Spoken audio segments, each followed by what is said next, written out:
Hi, Jeff Sangpeel here, the CEO of KeyCode Media, Mike Cavanaugh, asked the KeyCode engineering team to build an on-prem AI and keep track of the results. So we did. And now we're going to share that experience with you. The good, the bad, the ugly. Let's get to it. Let's knock out a few points on this. We're not going to cover the divisive AI topics like generative or AI replacing traditional production, or artificial general intelligence, AGI, taking over your job. Instead, we're going to focus on newer machine learning models that can help generate metadata, making it faster for your creative team to access the media they need and edit more efficiently. Secondly, we're going to set up an on-prem AI media management system in this video. Why is this important? Well, for some media and entertainment companies, high-profile television and films are not allowed to use cloud, as they have security and intellectual property precautions. That being said, I'll attempt to compare the on-prem setup with how this same setup would happen in the cloud for reference. The Perifery team was gracious enough to let us set up their Perifery AI Plus media management solution, and we hope to compare other competitive products in a future video. But for now, we want to give you a snapshot of our first experience setting this up at the office. Well, with Perifery, you're going to need three things. Media management software.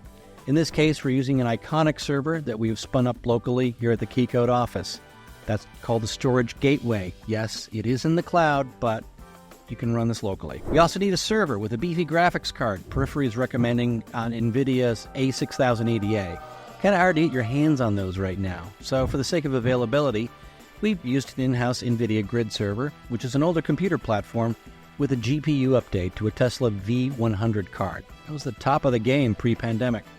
Perifery AI platform is then installed on the same computer as that iconic gateway, your access to the media management, and it's going to leverage that GPU processing for the AI. We're utilizing Iconic as the asset management collection point.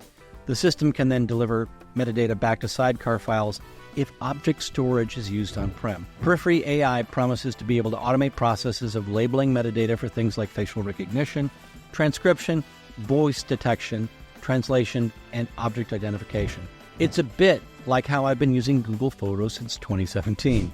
I can search for a prompt and find whatever assets I need. I need to put together a slideshow for your boss's birthday? You click on my boss's face and see every photo or video of my boss.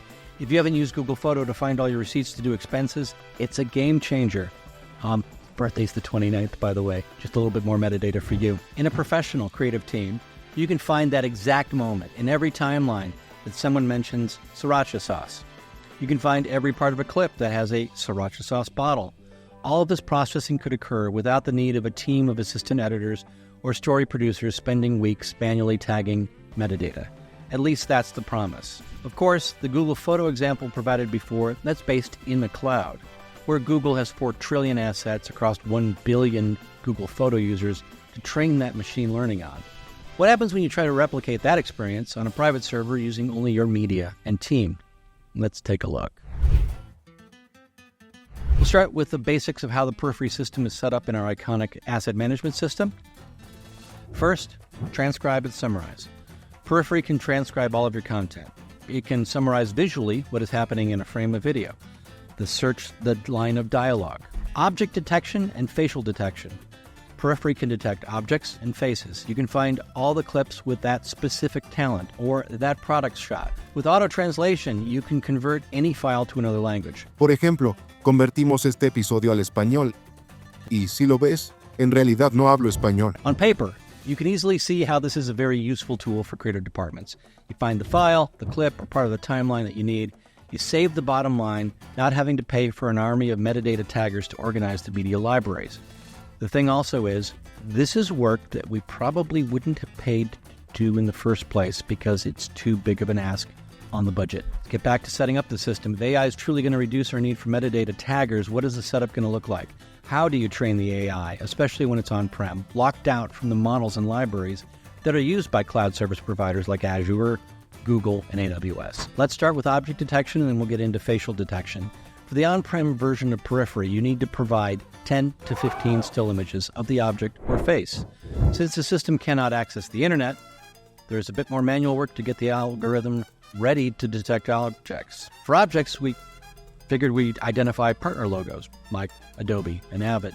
For faces, we put together a folder of 10 to 15 photos and screenshots of the 3 hosts we use for Keycode Media. For Tyler, we only had photos of him on our set. So when Perifery ran the AI at first, it started to mistake the set background as Tyler. So we had to crop to remove the background so the AI would only focus on his face. Unfortunately, once all the images are prepped, there's not a simple Process AI button. We needed to have a chat with the Perifery team to remote in and get into our system, and they manually ran some scripts to process things overnight. Once it was set up, it worked great. However, we were hoping for some simple Perifery GUI that would simply give us more control over setup. We've been told this is on the roadmap, so Perifery's mention on this. There's no GUI for AI+. All features are configured and run through either folder actions or through the Iconic interface. For Perifery customers, if they do not have Iconic, they can configure folder actions through the API and see the resulting metadata through any Perifery storage interface or through Perifery Vision. Now, if you're a smaller production with a small team, uploading to 10 to 15 images for each object and face you want to detect might seem like a bit too much effort. But does that mean that the cloud version of Perifery AI could make sense to you? So, Perifery AI is designed to use local AI models. We specifically stay away from using cloud services and cloud models so that customers can always maintain better control over the cost and the privacy of their data. You can run these processes in E2 instances, but it's not cost effective. For facial recognition, object recognition, and auto-translation, an EC2 instance or a local server are the only options for hosting these AI Plus services.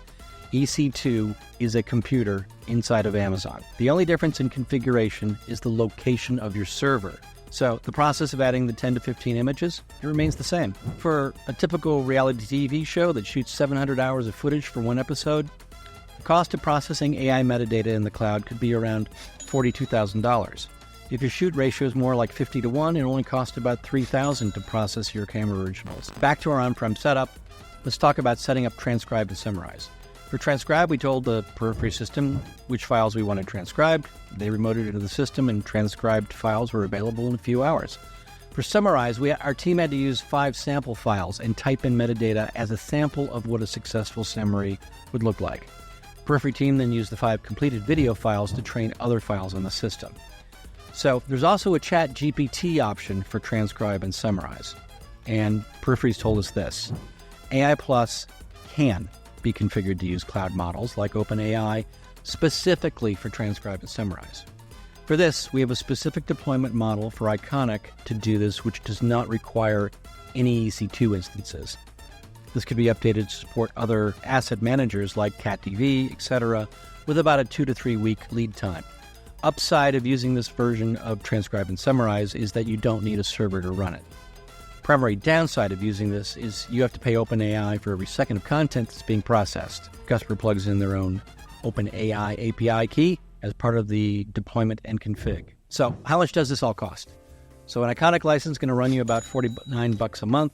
An NVIDIA A6080A is about $6,800 at MSRP. But demand's going to kick that price up to about $8,000 plus online. You're going to need a server to hold all of that and be the brains for it. It's going to might add, give or take, $4,000. When it comes to software pricing, we got the following answer from the Perifery folks. At the moment, there's no differential in cost based upon where you're running AI+. The Perifery AI licensing options are either AI plus CX or AI plus FX. Primary difference between the two packages is that FX includes a much larger set of additional tools and features specifically for those Iconic users, including things like their own robust Iconic migration utility and the automatic scaling AWS transcoder for Iconic ingest. MSRP for CX is $26,000 a year, and for FX is $52,000 a year. These prices include installation and support. To wrap it up, the potential for AI-driven media management is very real, and the fact that there is an isolated on-prem offering is going to satisfy major studios and mid to large content owners. If you have privacy concerns about how your media is used, you're covered. However, it's certainly feeling like we're in the early days of these media management solutions. Setup's a little bit laborious, a bit manual, and especially if the hope is to do it all on-prem and replace that on-prem team of metadata loggers with an on-prem AI processing swarm. Is this going to improve in the next weeks, months, years? Absolutely.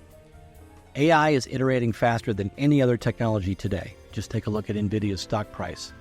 Are there production companies that will want AI in their media management this budget cycle? Absolutely. So please contact us here at Keycode Media if you'd like to evaluate an AI solution for your creative systems. Or if you're local to our Burbank office, come on by. We can show you how it all works.